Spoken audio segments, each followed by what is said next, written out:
Please stop scrolling. Can you stay for a MASHLE Oc Part 2? Thank you so much.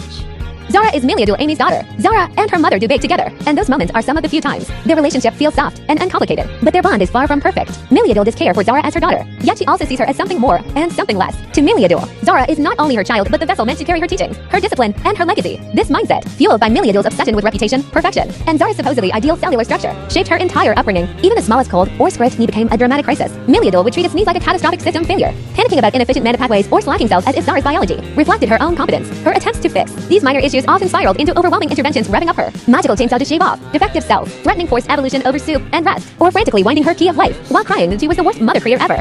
These moments were terrifying, absurd, and strangely tender all at once, reinforcing to Zahra that even her body was something she had to maintain perfectly. From the moment she was old enough to understand words, Zahra was told she was her mother's masterpiece, created to inherit her strength and surpass her limits. Hearing that as a child didn't make her proud, it made her anxious. It made her believe she had to earn her mother's love by being flawless. She grew into someone who constantly tries to be reliable, composed, and perfect, terrified of being seen as a half-baked human or a failed vessel. This pressure also created a kind of obliviousness in her personality. Zahra doesn't fully understand that she has free will, or that she's allowed to want things for herself because of how she was made and raised. She genuinely believes her purpose is to help her mother, to be useful, to be perfect. Even when she recognizes that parts of her life feel unfair, she convinces herself that it makes sense because that's how she was created. Most people in her world only reinforce this. They see her for her status, her power, and her connection to Meliadoul. They treat her like a tool or a symbol rather than a person. Zahra uses her wit to push those people away, but it still hurts. It's part of why she connects with Mash, doesn't see her status. He doesn't care who her mother is. He sees her as Zahra, just a girl who's kind, steady, and willing to hang out with him despite his lack of a mark. Their relationship is more friendship than romance, but it's meaningful. They first met when Mash had to duel Zahra during a fight. It came close, but in the end Mash was able to win by a thread showing that having a perfect cellular structure isn't always a good thing. When they first met properly, Zahra didn't immediately understand him. It took time for her to realize that he treated her with sincerity, honesty, and no hidden agenda.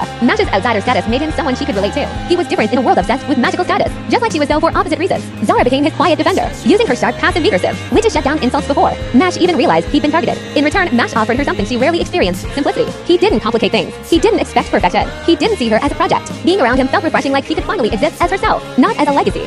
From the beginning, Zahra learned to measure her worth through reliability. She pushed herself to be disciplined, respectful, and composed, believing that if she worked hard enough, her mother would see her as more than a creation. This pressure shaped her into someone gentle yet guarded, kind, thoughtful, and quietly confident, but anxious beneath the surface. She is always wondering if she's doing enough, always afraid of disappointing the person who made her. And she is not perfect. She overthinks. She freezes up in unfamiliar social situations. She gets jealous of normal lives and then feels guilty about it. She misreads people and assumes they expect more from her than they do. She can be too passive-aggressive when she's hurt. She hides her emotions until they spill over. Despite all of this, Zahra grew into someone dependable and strong. She listens more than she speaks. She observes quietly. She steps in only when needed, but always with precision. She can be shy and awkward, yet she carries a subtle confidence that comes from trying her best even when she feels uncertain. She's practical, calm, and steady, someone who is still learning, still growing, and still figuring out who she is beyond what she was made to be.